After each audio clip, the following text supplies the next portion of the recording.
Western Spring Television. Ours it is.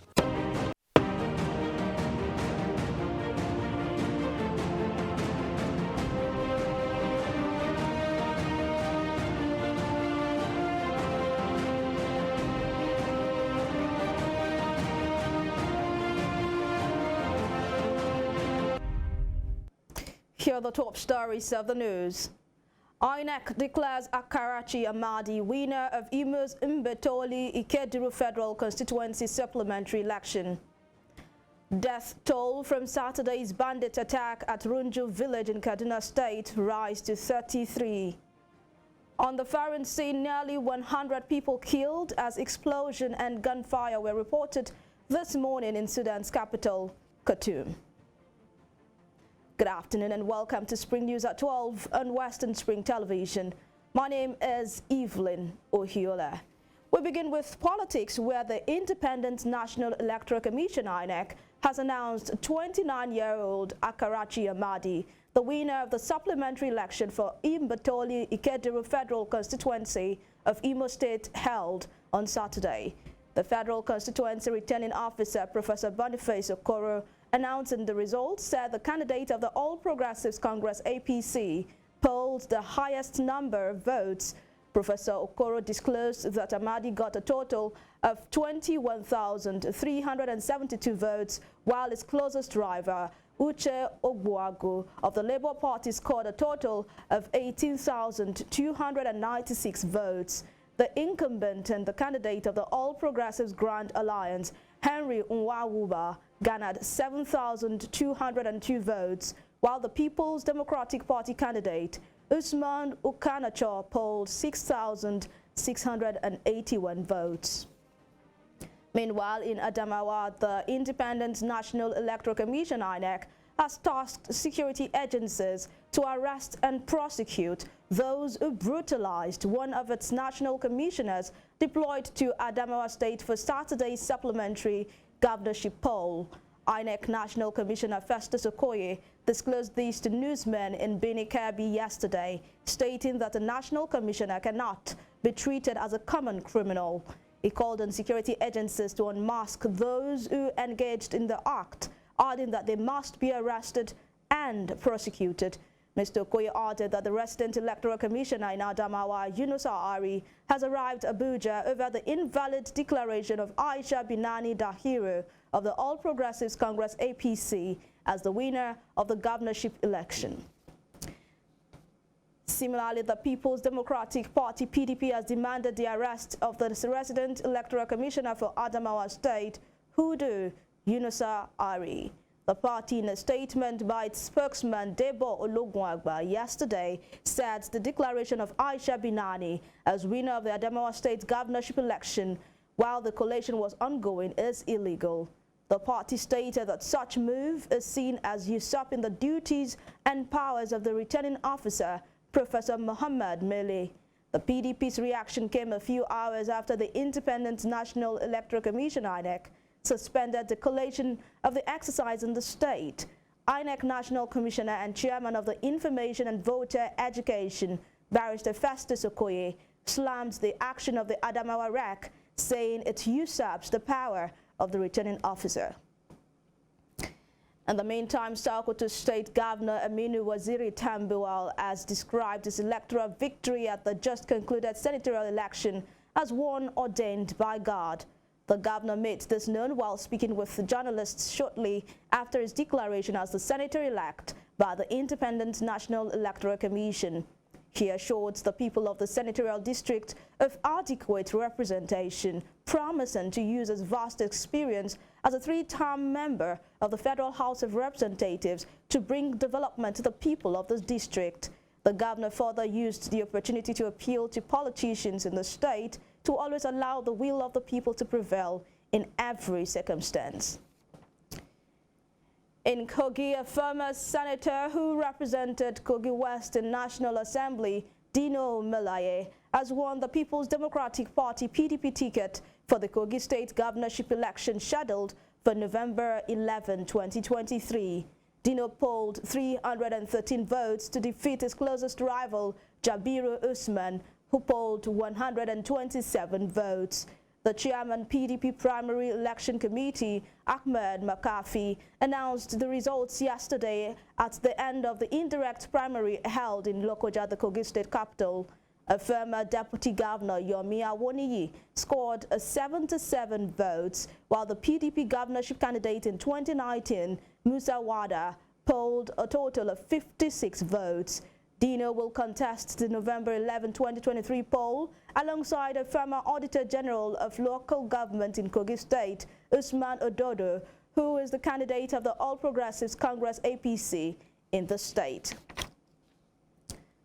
Moving to Kebbi State, the All Progressives Congress APC candidate Nasiru Idris has been declared winner of the 2023 governorship election in Kebbi State. Mr. Idris was declared the winner of the returning officer by the returning officer for Kebbi State, Yusuf Saidu, yesterday in Bini Kebbi, the state capital.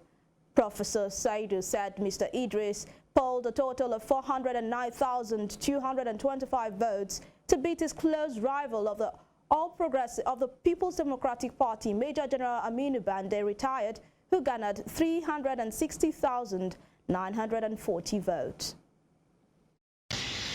Idris Abubakar Udu of PRP, 3,136 votes. Ahmed Atiku Meahu of SDP, 827 votes. Mohammed Sani Lani of YPP, 477 votes. Suleiman Magaji of ZLP, 216 votes. That Idris Nasir of APC, having satisfied the requirements of the law, is hereby declared the winner and returned elected.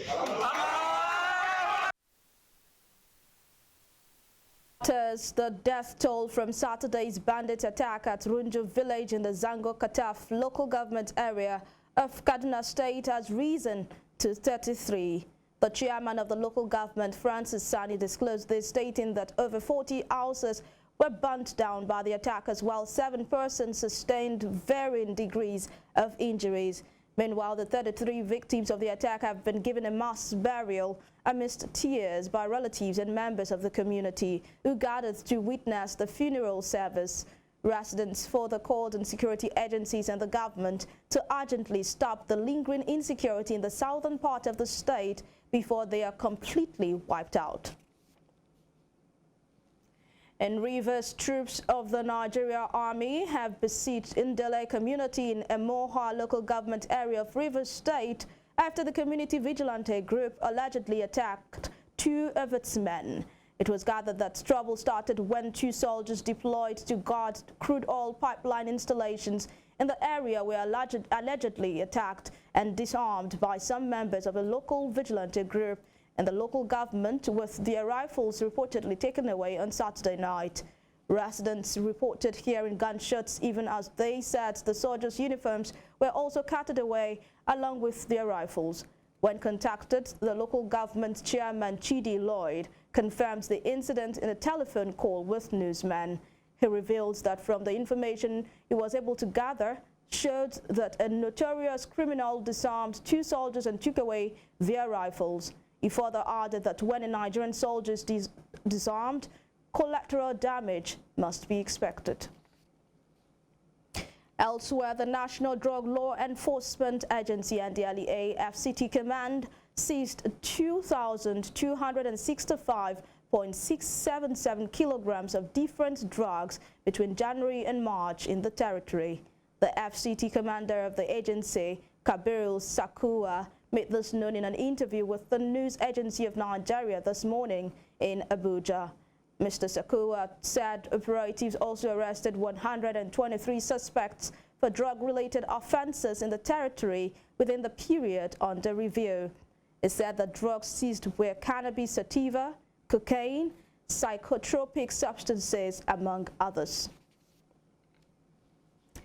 You're watching Spring News at 12 on Western Spring Television. We will be right back after this break.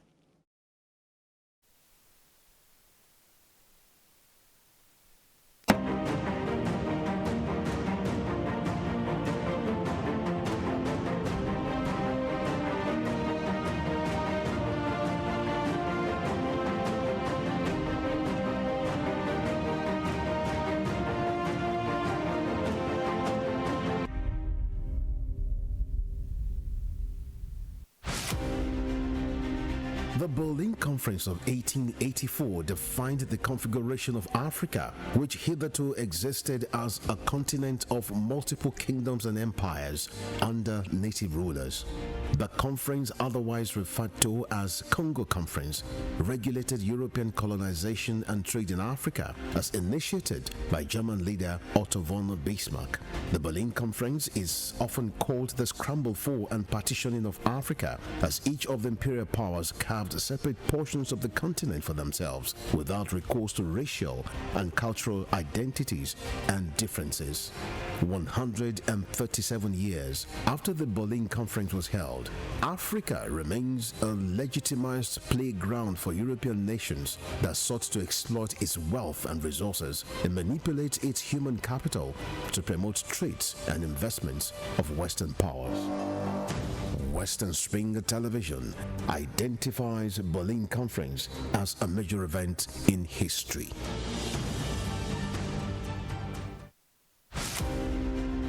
Dramatist, playwright, and icon of Yoruba thematic arts, Duro Ladipo was born December 18, 1931 in Osogbo, southwest Nigeria. His clergyman father christened him Timothy. His other names, Duro Dola, Duro Shomo, Duro Rike, reflected his persona and the circumstances that surrounded his birth. The legendary stage actor had in several public fora identified himself as one of the greatest abikus born to die in this world. Family records reveal how he was born and died 13 times. The intertwining names he bore thus lent credence to his spiritism. Duro Ladipo was one of the best known and world-acclaimed Yoruba dramatists to emerge from post-colonial Africa. His notable works, Obakoso, Obawaja, and Moremi, took him beyond Africa to several parts of the world. By the time Duro Ladipo died on 11 March 1978, the Nigeria's first cultural ambassador had acquired a towering image as an artist whose works adorned the frontage of Trenchard Hall, University of Ibadan. Western Spring Television identifies Duro Ladipo as a major character in history.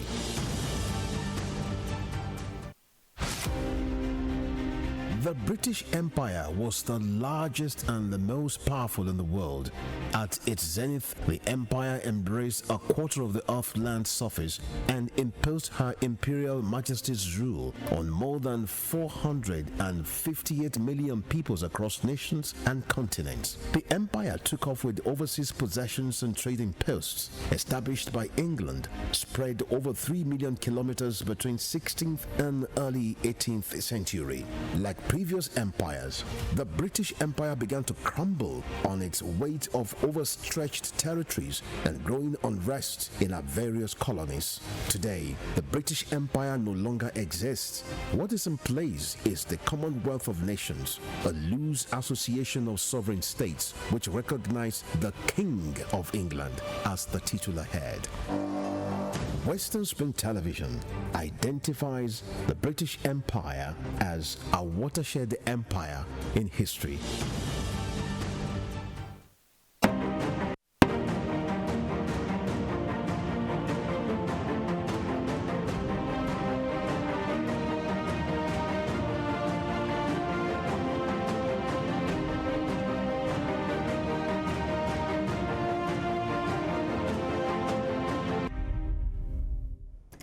Welcome back. Moving on, in Ebonyi State, the majority leader of the State House of Assembly, Honorable Victor Chukwu, has said the rumor making the rounds that Governor David Umahi approached the House for 33 billion naira loan approval was not only false but also mischievous.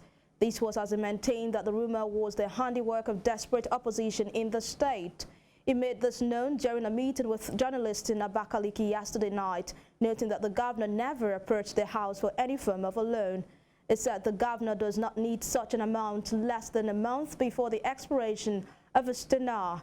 It said the 33 billion naira loan rumor is both false and misleading.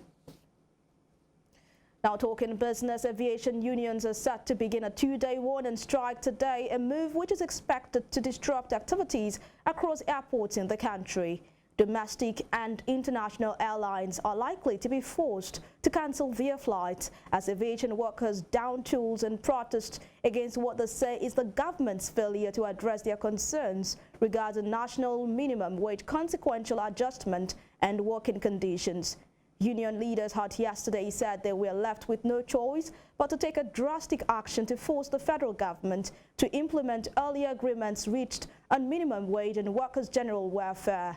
Last week, aviation workers issued a two-day warning strike notice signed by the Secretaries General of 5 unions, stating that if the warning strike scheduled to commence on April 17th failed, an indefinite strike would be embarked upon. Moving on, the International Monetary Fund, IMF, wants Egypt to enact more of the reforms that Cairo has committed to before it conducts the first review of the country's $3 billion rescue package. According to a Bloomberg report, the Washington-based lender wants Cairo to privatize certain state assets and allow flexibility in the Egyptian pound to make sure the review is successful. IMF Managing Director Kristalina Georgieva said last week that the fund was preparing to carry out the review but did not say when it might take place. Egypt is required to pass the review to access the second tranche of its loan worth about $354 million. The IMF in December announced a deal to provide $3 billion to debt-ridden Egypt over 4 years.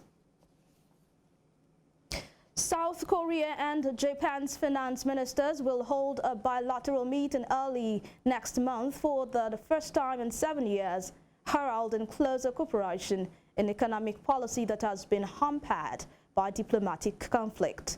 South Korean Finance Minister Cho Kyung-ho told reporters during a visit to the United States that he has agreed to meet his Japanese counterpart Shunichi Suzuki.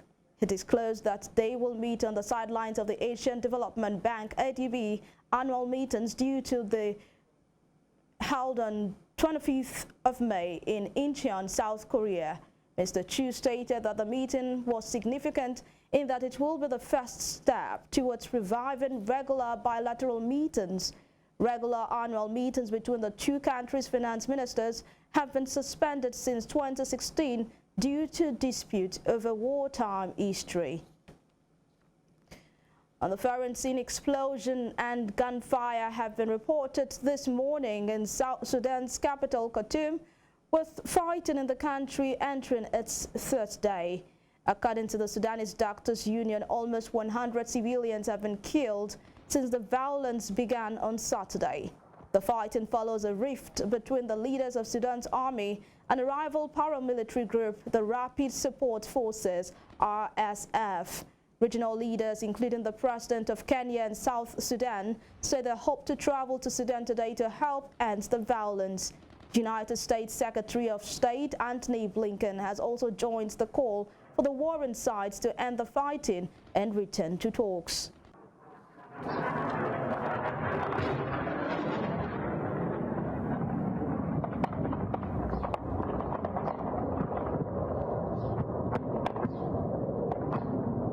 There is a shared deep concern about the fighting, the violence that's going on in Sudan, the threat that that poses to civilians, that it poses to the Sudanese nation, and potentially poses even to the region. Also, a strongly held view, again, across all of our partners on the need for an immediate ceasefire and a return to talks. Talks that were very promising in putting Sudan on the path to a full transition to civilian-led government. The immediate future lies in the hands of the generals who are engaged in this fight, and we call upon them to put peace. Now to the Russia-Ukraine war, opposition activist Vladimir Kara-Murza has been sentenced to 25 years in jail in Russia for treason and other charges linked to his criticism of the war in Ukraine. The Russian-British former journalist and politician is the latest of a number of Putin opponents to have been arrested or forced to flee Russia. He has denied the charges and been vocally critical of his trial. Last week, he told a Moscow court that he subscribed to every word he had said. Not only does he not repent of any of it, he was proud of his statement. The 41-year-old played a key role in persuading Western governments to sanction Russian officials for human rights abuses and corruption. His 25-year sentence was the top number sought by prosecutors and is the longest sentence an opposition figure has received so far. In the Middle East, a court in Tehran convicted as many as 10 Iranian military personnel yesterday for their involvement in the shooting down of Ukrainian Airlines Flight 752 in 2020. But the sentence was dismissed as a sham ruling by the victims' families, who say Iranian authorities have failed to prosecute those ultimately responsible for the disaster. The main defendant in the trial was the unnamed commander of the Tor M1 surface-to-air missile defense system that shot down the plane, killing all 176 people on board. The commander was sentenced to 13 years in prison. At the time, thousands of anti-government protesters in Tehran took to the streets to denounce the crash, with some calling for the removal of Iran's supreme leader and for the prosecution of those responsible. Now to some sports stories. Arsenal manager Mikel Arteta says his side made a huge mistake after scoring 2 first-half goals in the 2-2 draw against West Ham. Arteta, speaking after the game, said his side started incredibly well, dominated the game as well as dominated the pitch, but made a mistake not to continue playing to score the 3rd and 4th goal. When quizzed on giving West Ham hope to get back into the game, it started that the penalty, of course, was a game changer. Well, it started extremely well again, dominated the game, dominated the pitch, and scored 2 beautiful goals. And after that, we made a huge mistake. So stop playing with the same purpose to score the 3rd and the 4th one, and just think that we can play them around them and maintain that result. And just looked too easy. And on that moment, we give them hope and credit to West Ham because they took it. My worry is after 2-0 that we make that huge mistake and don't understood what the game required in that moment. Now that's the much we can bring to you at this hour. But before we end the news, here is a recap of our top stories. The Independent National Electoral Commission, INEC, has announced 29-year-old Akarachi Amadi the winner of the supplementary election for Mbetoli Ikeduru Federal Constituency of Imo State, held on Saturday. The death toll from Saturday's bandit attack at Runji village in the Zango Kataf local government area of Kaduna State has risen to 33. On the foreign scene, explosion and gunfire have been reported this morning in Sudan's capital, Khartoum, with fighting in the country entering its 3rd day. Remember to follow us on our social media handles on Facebook, Instagram, and Twitter at Western Spring Television.